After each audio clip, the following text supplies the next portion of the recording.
They've got it all. Monumental properties, playthings, vast piles of disposable income. So what could possibly go wrong? When you're very wealthy, you have to choose your friends very carefully. Are people just after your money? Do they see the genuine person behind the wealth? The problem for billionaires, though, is as old as the hills. Is it me she likes, or is it my bulging wallet? All you have to do to make millions overnight is marry a rich man and then divorce him and take his money. Money can't buy you love, but it can help you hire a matchmaker. Membership fees range from approximately $15,000 up to $300,000. And a lawyer. I said, do you love her? He said, yes. And I said, do you trust her? Well, he said, let's just say there will be a prenup. They have prenups, they have midnups, they have postnups, they have all. It's already all contractually arranged. Oh yes, billionaire love and marriage goes together like divorce and disparage. Man will marry and then be taken to the cleaners, and then marry again and be taken to the cleaners. Don't even think about getting married. True love is definitely possible if you're very, very rich, but not if you base your relationship on your status as a rich person. Love is a battlefield even for the mere mortal, and the billionaire has so much more to lose.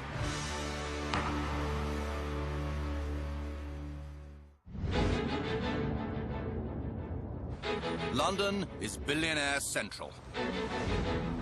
105 of them call the UK home. They can buy anything they want, but the one thing they want for free can have a very high price tag.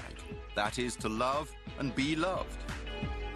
Choosing a partner is the riskiest investment they will ever make, because the city streets are paved with gold diggers. If you have something that other people want, you will create an atmosphere of envy. And that's what they live with. Who's real, who isn't. It's a nightmare because they can never really trust anybody. They're always feeling that they might be exploited by gold diggers or people who don't think they're gold diggers but actually turn out to be gold diggers in the end. 89% of those with a net worth of over £100 million are men, so the odds of success favour female gold diggers. Most of the overnight millionaires in the UK are women who married rich men, and within 5 years, walked away with 50 million. Men being men, they are attracted to a good-looking girl. For them, it's equivalent to a woman having a particular designer luxury handbag. Their major accessory is what they have on their arm. Following a few top tips can make becoming a rich man's arm candy a piece of cake. You do have to look good, but less is more. And to look elegant is more important than to just show it or, have everything on display. If you want to nab, a male super rich man, the first thing you do is you have to hook him on sex. And when a man is absolutely deliriously, sexually high, he's unlikely to ask for any sort of financial arrangement because it might put you off sex immediately. You do need to have a certain amount of intelligence, so you do need to read the newspapers or keep up.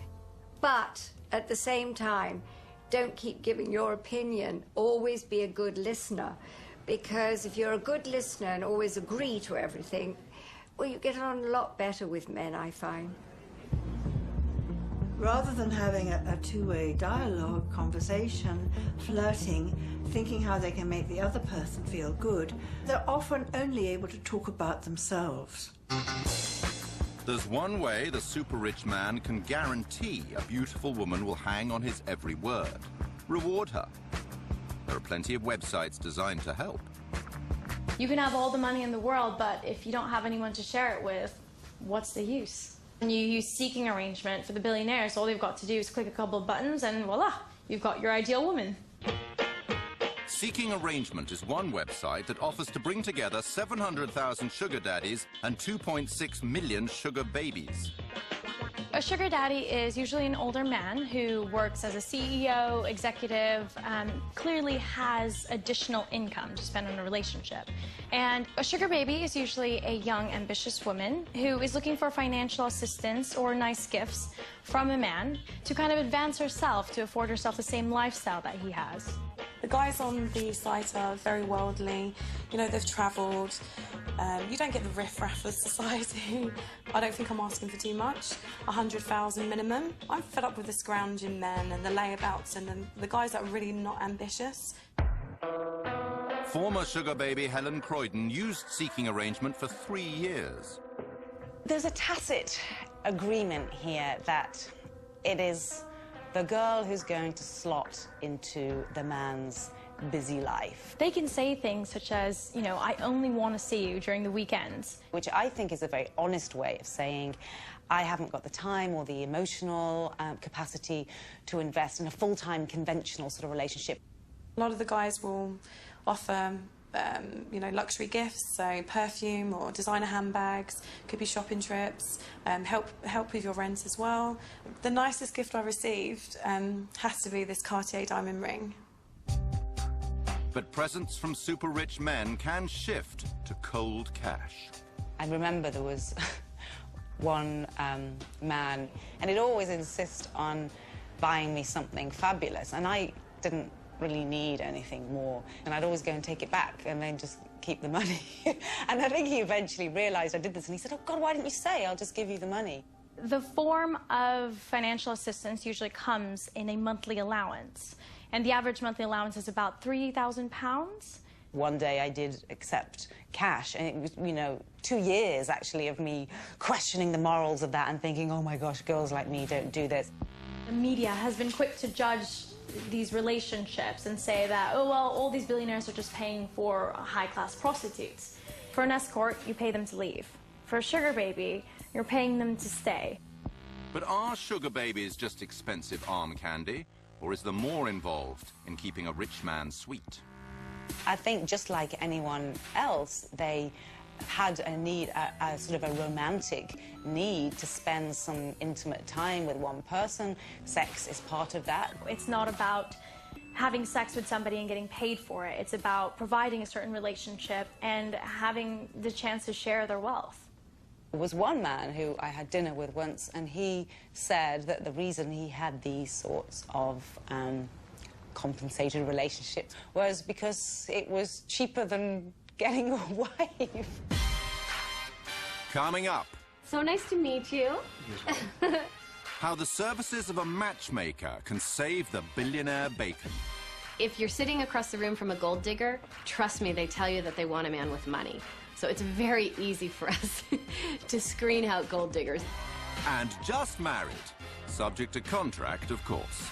For the super rich, it can be incredibly important to have a prenup. It's not exactly Fred Astaire and Ginger Rogers romance time. We're talking serious legal agreements. It's the one thing that makes you feel absolutely sure that you're being married for love. Oh, thank you. Billionaires can buy pretty much anything they want, except the big one, true love. Yes, gold diggers and sugar babies flock to date them, expecting their gift and hoping to marry them, perhaps. But real love is elusive.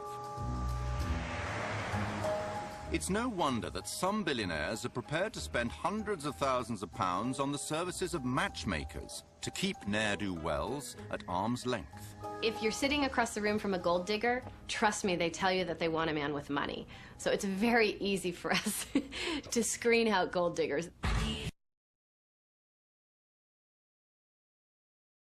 Based in San Francisco.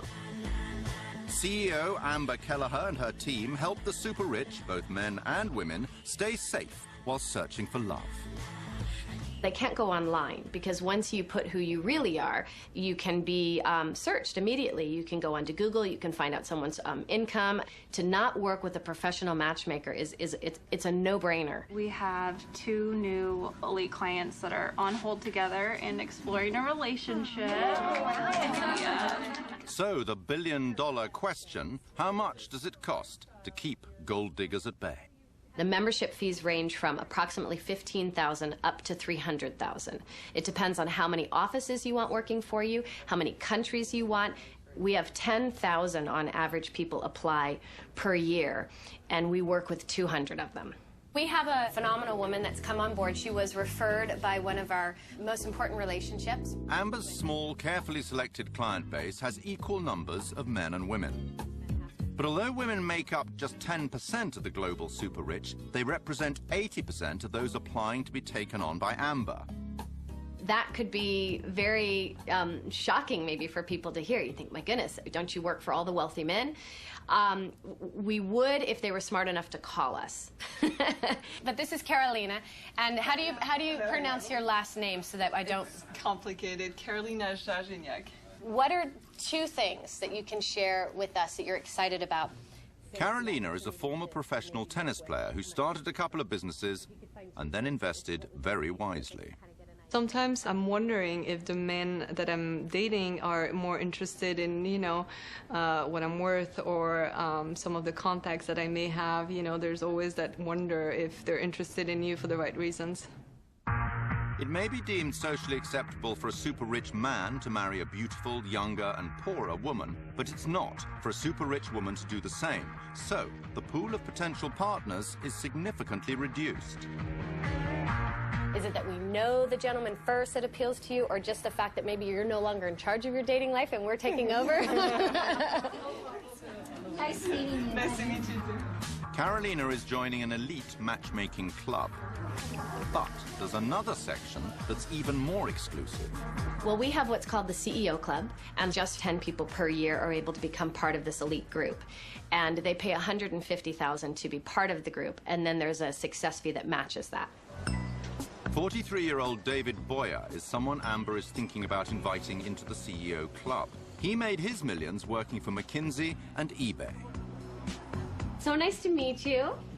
Thank you for, Now, with great financial stability, he's looking for a long-term love.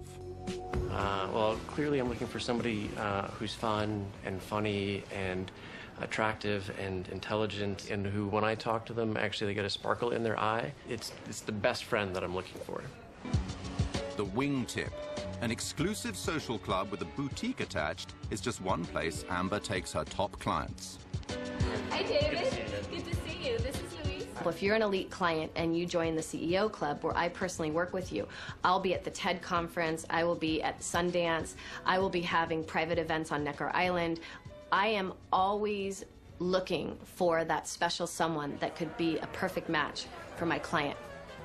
And the client determines what the level of success is. It's not just necessarily about that marriage certificate. Happily ever after for the prudent billionaire means riding off into the sunset with the one.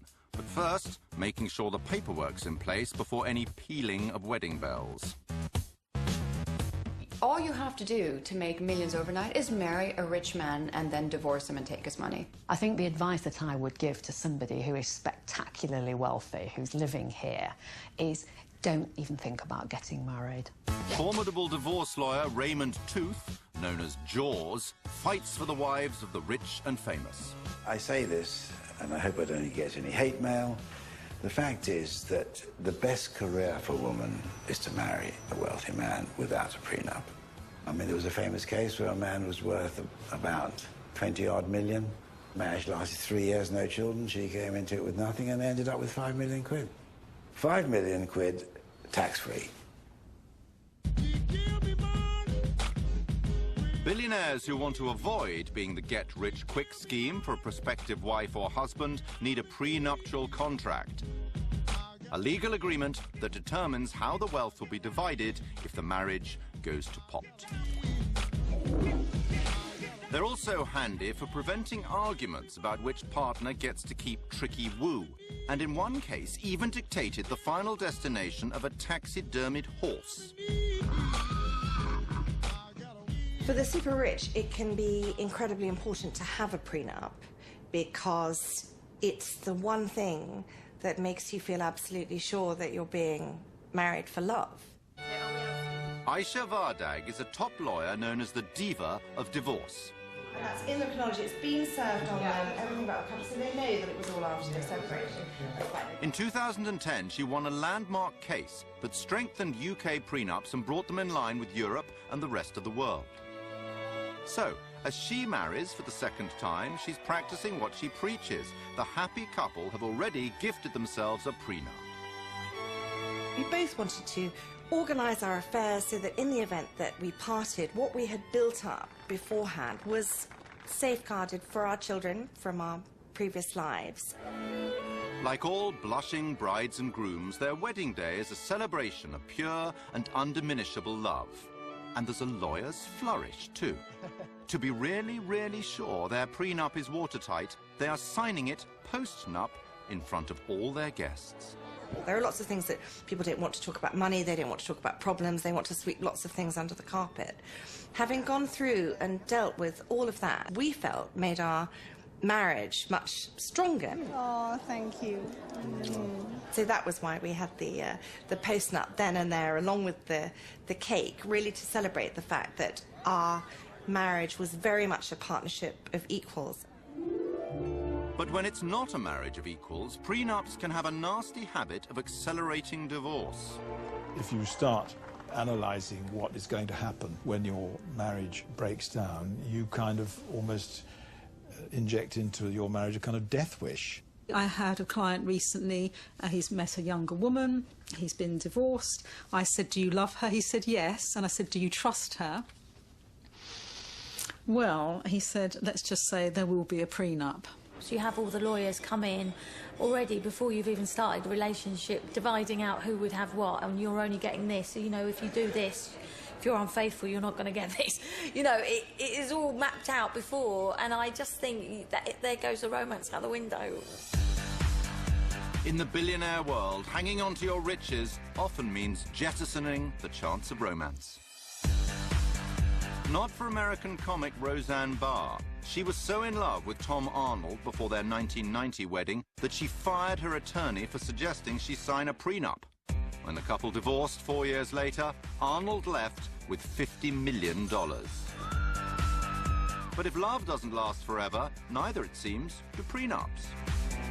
General Electric's CEO Jack Welch's prenup had a sunset clause, which meant that after 10 years, the prenup was invalid. As soon as this clause came into effect, his wife Jane took off with $150 million. But most of the time, with a prenup in hand, the billionaire is reasonably safe to put a ring on his fiancée's finger without chancing his arm. Coming up, the breathtaking weddings of the super rich. There was a wedding recently where the total dress bill was £16 million. A few weeks ago, we did a wedding where, for 50 guests, the bride wanted 13 wedding cakes. And the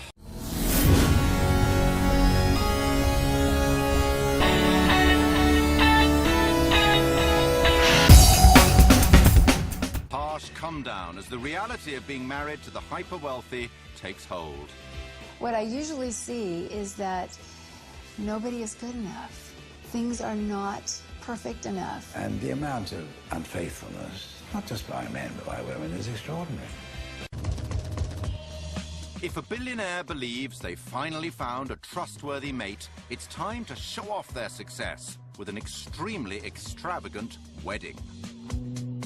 But impressing your billionaire peers can be hard work. We have brides now wanting to get married at the top of a volcano and actually flying their guests up there, or getting married on a glacier and actually getting their guests transported by private jet to glaciers. There's almost this one-upmanship that's going on. There's pretty much nowhere left where somebody hasn't got married. I've heard of a bride recently, they literally hired the whole of Versailles for the weekend. The Vatican, all the famous museums. top of mountains, you know, everywhere's been done. Bride magazine recommends couples put aside a year for their wedding preparations. Time to safely complete 44 key tasks. For the super rich, there is almost no end to the demands. One wedding that I heard of recently, which I thought was absolutely phenomenal, was they actually installed a perspex layer into a lake so all the guests could actually walk on water. We might get a request for something slightly different, like an entire orchestra, for example, or a ballet, for example, which has happened on 2 or 3 occasions. You have everything from elephants to flamingos to penguins, and I've heard of a wedding recently where they literally dressed up a troop of horses as unicorns. Sometimes it's about holding people back, and you know, it's not appropriate to arrive on an elephant in the middle of London. Wedding bells, wedding bells. The biggest show of all is the wedding dress. There was a wedding recently where the bride herself and all her bridesmaids all Vera Wang bespoke, and the total dress bill was £16 million. As the average price of a London home is £500,000, these dresses would buy 32 addresses in the capital. The super rich certainly have their cake and eat it. I think one of the most incredible cakes I've ever made was an 18-tier cake. The cake ended up being about 8 foot tall. It had about 10,000 sugar flowers on it. So, and that involved 6 people working constantly on that cake for a month. The most expensive cake we have ever commissioned cost us nearly £46,000. Mainly to do with the fact that we flew the cake maker and her kitchen to another part of the world. We've certainly used edible 24-karat gold a number of times on our cakes. It really doesn't taste of anything. And it's just very decadent. I think it's the sheer opulence of it, the fact that you can eat gold. So, cakes are worth their weight in gold, but they're cheap compared to the cost of hiring a platinum-selling superstar. Enrique Iglesias, for example, we were asked to get him on a Monday for a wedding on a Friday. I heard recently that Michael Bublé played at a wedding for £1 million.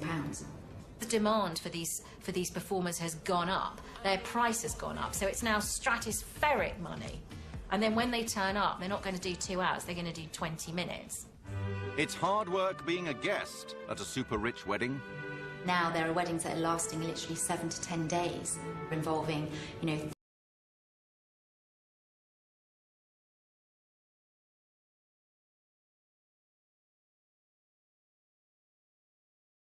thousands and thousands of guests, several days of feasting. Those can be quite challenging, and they can be quite tiring for guests, because eating fabulous food and gorgeous champagnes and eating lots of seafood and caviar, it can get quite weary for people. But there are rich pickings to perk up the guests, who can expect a little more than sugared almonds. There was a groom and bride who wanted to do an amazing gift, and they gave each one of them a Rolex watch. And so the Rolex watch was incorporated into each of the bouquets for these 500 female guests. I think the most opulent or extravagant gift we've ever seen given was a small wedding for a group of Asians. There are 22 of them, I think, and they were all given the keys to a car. £18,000 is the cost of an average British wedding. For billionaires, that could be the cost of just one goodie bag. I think you could take the Kim Kardashian wedding and actually triple that, times it by 10, and I think we would still not get anywhere close to what the super rich are doing right now. Kim Kardashian's wedding to Kanye West is estimated to have cost $10 million. It would have taken 8 of these to add up to the most expensive wedding of all time. As far back as 2004, Venetia Mittal and Amit Bhatia managed to spend $78 million. 12 Boeing jets were hired to fly guests from India to France. Festivities went on for 6 days, but after less than 10 years together, they separated. A result that wouldn't surprise the researchers, who in a recent survey of 3,000 couples found that the more spent on a wedding, the greater the chance of divorce. Money makes life easy. Being ultra rich, I don't really know how easy that is. I'd like to see how long those relationships last. A dream wedding becomes a nightmare marriage, especially fast for the bride who discovers her groom is not the man she thought he was. A couple were set up, and she went and Googled him, and basically saw a slew of businesses, net worth, rich list, and said, okay, great. Anyway, they were married within a couple of weeks. Anyway, it turned out that she'd Googled the wrong person, and that there was another person with exactly the same name who did exactly the same. It was a very, very common name. And by the time she found out that she'd married the wrong guy, she was married. So anyway, that marriage didn't last very long. Problem 2, a successful fortune hunter may want an early return on their investment. In a relationship of billionaires, obviously all the hard work happens before the marriage. Now, in ordinary marriages, the relationship, the courting is the fun bit. You're in love, you're having a great time. The work comes in when you get married. What I think is different amongst the billionaires and the super rich marriages is that that's when you stop working. You've got the bank account. If you walk away from the marriage, you've got what you wanted. If you didn't want the man in the first place, why invest any work into the relationship? Even the wives who married for love do well to live happily ever after. Sometimes they'll discover their prince has turned into a despot. If you have financial wealth, you can really get into things having to be a certain way. You know, there's that old saying, he who has the gold makes the rules. They can't understand that we might give them a boundary or say, you can't do this. I know, what do you mean you can't do this? I do anything I want, is the approach, you know. I am master of the universe. When they're in the office, everybody thinks they're wonderful, and when they go home, their wife think they're just the same as they always were, mediocre as all the rest of us. I've seen such thumping narcissism amongst very rich men that they do actually believe that they are fascinating. And as my husband often says, you know, the richer the person, the more they think their opinions are valid. The men that I've coached, they are people who have everyone say yes to them. So I might just want to go hunting and shooting today. Women have to fall into line. They're expected to be like add-ons to their lifestyle, so they're there when they want them and they're not there when they don't want them. At first, wealthy wives are happy to take a back seat if they've got a chauffeur in the front. But the joys of luxury living have their limits. If you have everything, you have housekeepers, you have nannies, you have dog walkers, you have personal trainers, what do you do all day long? The women get to know how to amuse themselves with shopping, spa treatments, surgery, holidays, girls' night outs, all the things that women might like to do. Women are not as happily employed during the day as they think they will be just by having access to these huge resources and houses and holidays and all the rest of it. They're not in themselves the answer to the human being's deepest longings. One American survey found that men with an income of over $300,000 were 10% more unfaithful than those earning less than $35,000. So many a wealthy wife will spend her time and his money trying to postpone their sell-by date. The women know that their job is to be entertaining and to look fabulous all the time, hence the rise in surgery. So as you get older, you're an ageing model, so hence you get the kind of wind tunnel effect start happening, and eventually that runs out and then they get a new model. And the amount of unfaithfulness, not just by men but by women, is extraordinary. You have to take a lot if you're the wife of somebody very rich and powerful, because you know he might have mistresses and you have to be very cool about that. There's so much sex around you. I mean, it's a completely different world. 42% of ultra-high net worth men will divorce, so there's almost a 1 in 2 chance of success. There isn't that real attempt to be faithful and to try to do the best. They have an argument, right, I'll get divorced. It's very sad, actually, to be honest. What I usually see is that nobody is good enough.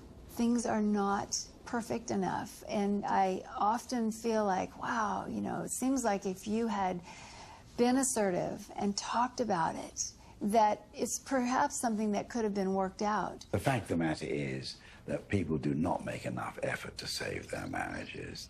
If there are no financial consequences to leaving that relationship, then you leave. Coming up, when marriage breaks down and there's no prenup, divorce is the quickest way for the super rich to lose a fortune. People are going to fight a lot harder over $100 million than they are going to fight over $1,000. The long-term consequences of going through these very high conflict divorces should not be underestimated. And one super rich divorcee counts the cost. I think our marriage was a mistake, and I think we should have realized sooner than later. Huge money makes it hard for a billionaire to find the perfect partner, but easy to get rid of an imperfect wife. If you're really rich, it's like bang, bang, bang, it's over. They can divorce like that. They have prenups, they have midnups, they have postnups, they have all, it's already all contractually arranged. So just when the rift happens, it can be executed quite fast. Without a legal agreement, divorce is very bad news for billionaire bank accounts. The wealth itself amplifies the problems. I mean, people are going to fight a lot harder over $100 million than they are going to fight over $1,000. London's divorce courts used to favour billionaires. Awards were according to need, not about equal division of assets. Then there was this massive sea change in 2000 when White and White went to the House of Lords, which is now the Supreme Court, and the judges made it very clear no distinction between homemaker and breadwinner, and the starting point for division of assets would be 50-50. At the same time as that happened, we had a complete explosion in the wealth of London. Bankers, hedge fund managers, insurance, lawyers, accountants, and all the panoply that goes with it, making huge amounts of money, miles more than they used to make. The wives of the super rich and their lawyers were the new winners as London became the divorce capital of the world. There was a sense that people were just sort of staying married as passengers, and they might be lunching out and spending their days having tennis coaches and having their children cared for wall to wall by nannies, and then they sort of go off with some dashing young lover and take half of the fortune. One billionaire loser is Bernie Ecclestone, CEO of the Formula One Group. His strong views on the equality of women became clear in 2005 when he said, in relation to IndyCar racer Danica Patrick, "You know, I've got one of those wonderful ideas. Women should be dressed in white, like all the other domestic appliances." 4 years later, in 2009, the British courts valued Slavica, his wife of 23 years, rather more highly and awarded her £2.4 billion, around half of Bernie's estimated fortune. Such eye-watering awards encourage discontented wives the world over to flock to London. There are countries where if the case is heard at home, they'll get nothing. A wife will get nothing. The consequences for a wife who gets divorced in a Muslim country usually is that she gets nothing or virtually nothing. So there's a huge stake, so far as she's concerned, in getting a case heard here. To have their divorce cases heard in the UK, foreign wives need to prove their British credentials. Specific instances that I've seen have included ladies who don't speak English buying theatre tickets to English language productions, sending children under the age of 10 to learn how to ride polo ponies, to study a 14-year-old who was sent on flying lessons in Surrey, in order to try and say, here, these children are becoming more English than the English.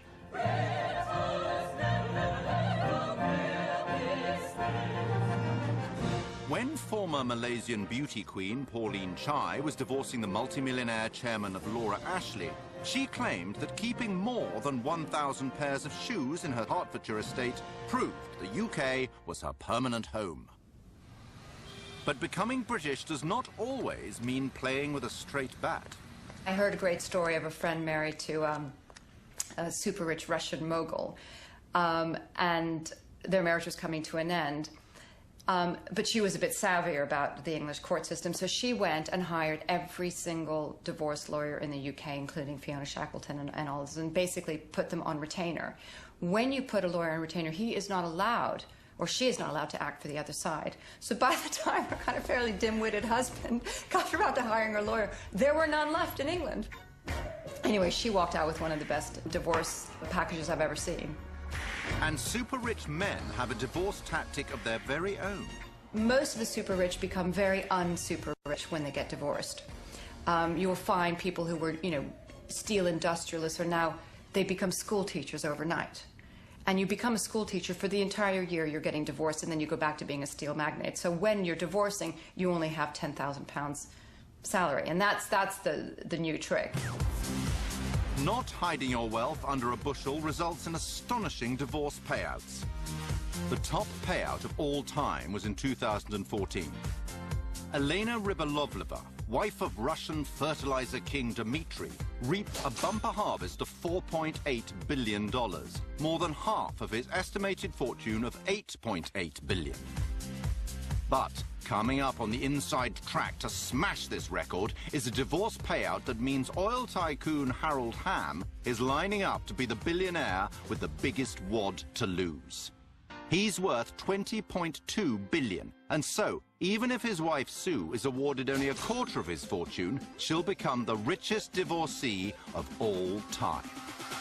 They become, on both sides, utterly obsessed with the result and winning, even if they're going to end up with a lot anyway, not getting the last few million.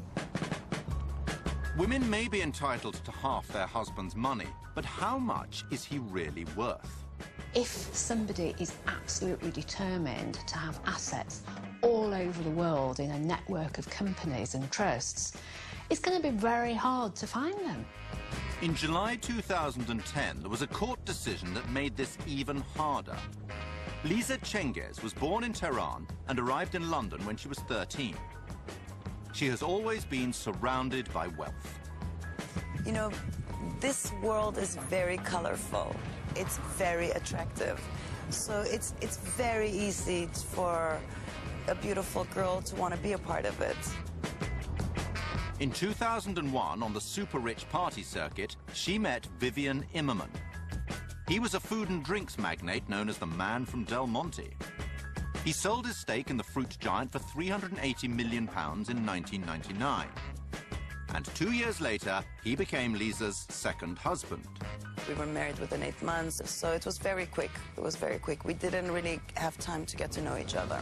It's a glamorous world. It's easy to like it and love it, but you're not actually loving the person. You're loving what comes with it. After living together in London for 7 years, the couple separated. I think our marriage was a mistake, and I think we should have realized sooner than later. There's a lot more ties between the father and his ex-family. So one day, I guess he must have woken up and thought, I want to go back home. I didn't feel like home to him. Lisa's marriage finally broke down in 2008. Her brothers became her main source of support. Mr. Immerman shared an office with the Cengiz brothers. They took the view that they would see whether they could find on his computer evidence that he had more money than he was claiming during the process of the divorce. They went about getting access to his computer improperly and downloading everything on it. Masses of documents. It wasn't one little bank account. It was everything. Lisa Cengiz's brothers were alleged by Mr. Immerman to have removed between 250,000 and 2.5 million pages of documents, which they then handed on to lawyers for use in the family proceedings. While Lisa sued for £120 million, Vivian Immerman countersued for breach of confidence. The Court of Appeal were dealing with the most spectacular example of self-help that I think it's possible to ever imagine. And they said quite simply and very boldly, no, not in our courts. So it has become far more difficult, I think, for wives to quietly, but probably improperly, to have a look at their husband's documents behind their back. Wives have to be far more careful than they used to be. Lisa still had a luxurious lifestyle, and so she decided to settle for £15 million. It had been a 5-year legal fight, and now with a new partner, she knows what it takes to live happily ever after. Marry for love, not for money. That's really, really best advice I can give. For the super rich, like the rest of us, there are no real winners in divorce. The long-term consequences of going through these very high conflict divorces should not be underestimated. And super rich men rarely learn from past mistakes. They're reluctant to let go of the arm candy, the trophy wife concept. And we see the super rich coming to us, maybe having been divorced 6 or 7 times, and yet again wanting a clone of the previous relationship. I always find it quite curious that somebody, a man will marry and then be taken to the cleaners, and then marry again and be taken to the cleaners. It's just, I suppose, every time they think this time it'll work. The ideal partner that you're looking for, because of the money that you've got, is going to make it more difficult for you to actually live a normal, natural life. There are always going to be attractive people making themselves available to you if you're very rich. With so many temptations to overcome, can the super rich ever find true love? True love is definitely possible if you're very, very rich, but not if you base your relationship on your status as a rich person.